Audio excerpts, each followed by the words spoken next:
आज हम इस वीडियो में चर्चा करेंगे एक ऐसे भारत की जिसके बारे में अगर हम सोचते भी हैं तो हमारे मन में सिर्फ एक ही नाम गूंजता है, वो है अखंड भारत।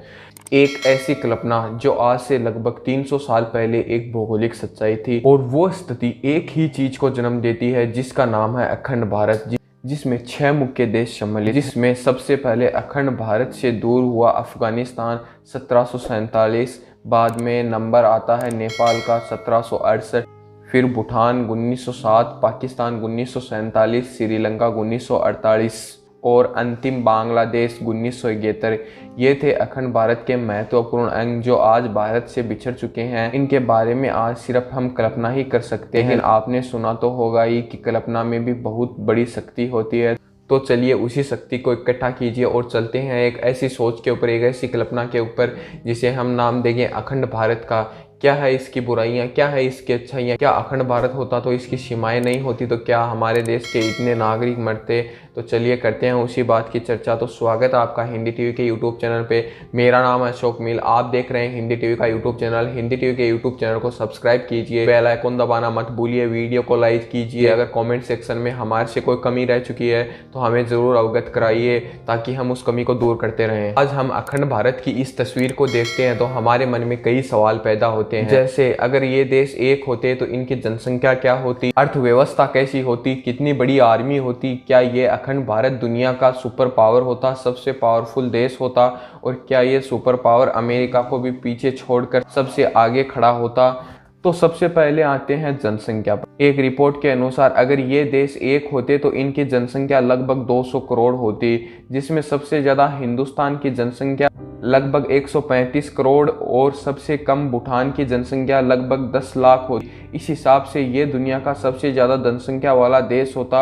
इसके फ़ायदे और नुकसान दोनों होते हैं, जिसमें फ़ायदा था कि ये दुनिया का सबसे बड़ा मार्केट होता, यहाँ पर सामान भेजना और यहाँ से बनाकर दूसरे देशों में भेजना, अगर ये दोनों ज़्यादा मात्रा में होते तो इसमें कोई दो राय नहीं है कि इससे अखंड भारत की जीडीपी भी बहुत ज़्यादा होती। पर ज़्यादा जनसंख्या के कारण बेरोजगारी, भुखमरी, बीमारी, अपराध भी उतनी ही मात्रा में समान तरीके से बढ़ते, लोगों को नौकरियां नहीं मिलती, और भुखमरी के मामले में हमारा जो अखंड भारत है वो सबसे पीछे होता, क्योंकि अफगानिस्तान की लगभग 80% जनसंख्या भुखमरी की शिकार है और वो गरीब रेखा से बहुत ही ज़्यादा नीचे है। अगर वो भी हमारे साथ सम्मिलित होता और पाकिस्तान भी होता तो उस हिसाब से हम दुनिया के सबसे गरीब देशों में गिनती होती और भुखमरी की जनसंख्या सबसे ज़्यादा यहीं पर ही होती।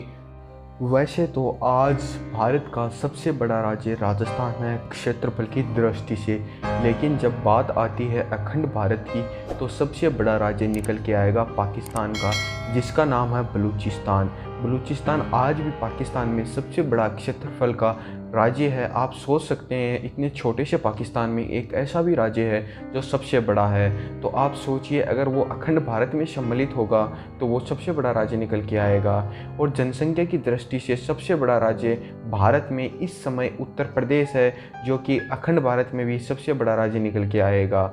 आज भी हिंदुस्तान का सबसे बड़ा राज्य का दर्जा उत्तर प्रदेश ने ले रखा है, और सबसे ज़्यादा अमीर महाराष्ट्र और सबसे ज़्यादा गरीब हम अफगानिस्तान का कोई भी एक राज्य ले सकते हैं। जैसा कि मैंने बताया, अफगानिस्तान की लगभग 80% आबादी गरीबी रेखा के नीचे है, क्योंकि तालिबान के अटैक के बाद लगभग सभी लोग बेरोजगार हो चुके हैं और वहाँ की जनसंख्या के अंदर एक अचानक से बहुत ही बड़ा बदलाव होने के कारण वो लोग ना नौकरियाँ कर पा रहे हैं, ना कोई कानून है, ना कोई और है, जिसके कारण वहाँ की जनसंख्या की गरीबी बहुत ही ज़्यादा बढ़ती जा रही है।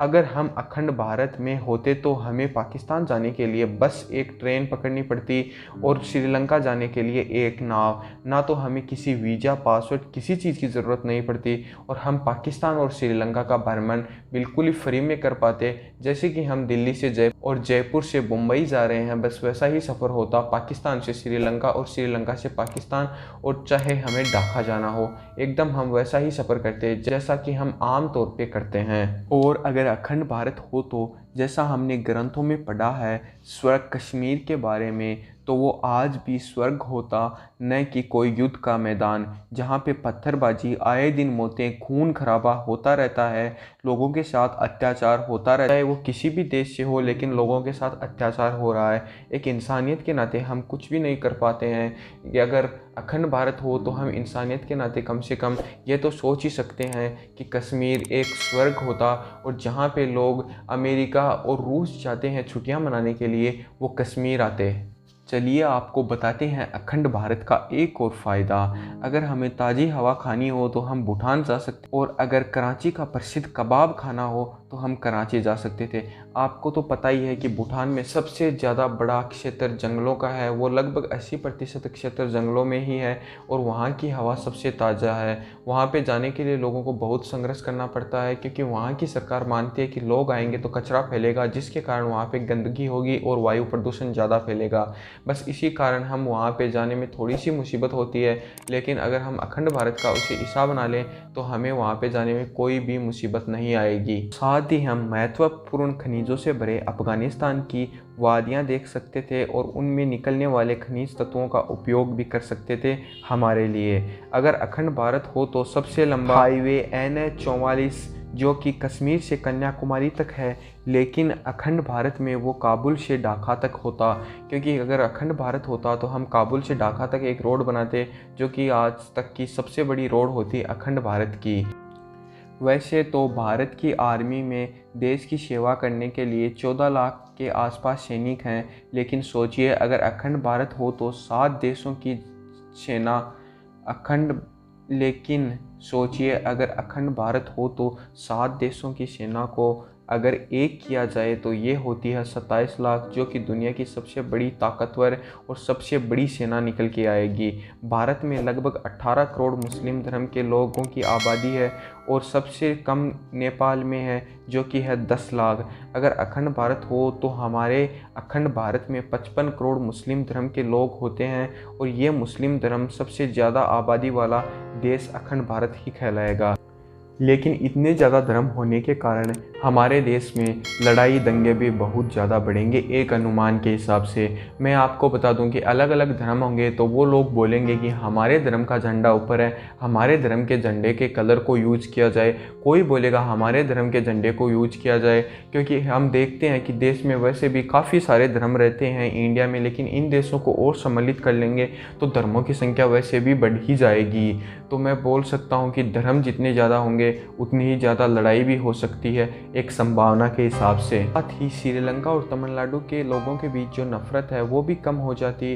अगर अखंड भारत हो तो 9,15,000 स्क्वायर किलोमीटर का जंगल का एरिया होता। इस हिसाब से अखंड भारत दुनिया के 90वें नंबर पर होता जंगलों के एरिया में। सबसे ज़्यादा फॉरेस्ट एरिया अखंड भारत में ही होता, जो कि 9,15,000 वर्ग किलोमीटर होगा। किसी चीज़ के नुकसान और फ़ायदे हमें दोनों तरफ देखने चाहिए। हम देख सकते हैं कि अखंड भारत में नुकसान भी है, फ़ायदा भी है। वैसे भी अगर हम कुछ भी करेंगे तो अखंड भारत करें चाहे कोई और चीज़ करें, हमें उसके साथ फ़ायदा मिलेगा तो नुकसान भी साथ ही मिलेगा। यह बात हमेशा हमें याद रखनी चाहिए। कैसा लगा आपको ये संभावना और काल्पनिक घटनाओं से रहित वीडियो? अगर आपको वीडियो अच्छा लगा तो हिंदी टीवी के यूट्यूब चैनल को सब्सक्राइब कीजिए, वीडियो को लाइक कीजिए और बेल आइकॉन दबाना मत भूलिए। अगर बेल आइकॉन दबाओगे तो नोटिफिकेशन ऐसे ही मिलते रहेंगे और इतने ही अच्छे अच्छे वीडियो आप देख पाओगे। और कमेंट सेक्शन में हमें हमारे वीडियो में रह चुकी कोई कमी के बारे में ज़रूर बताना, ताकि हम उसे दूर करते रहें और आपके लिए अच्छे अच्छे वीडियो लाते रहें। धन्यवाद।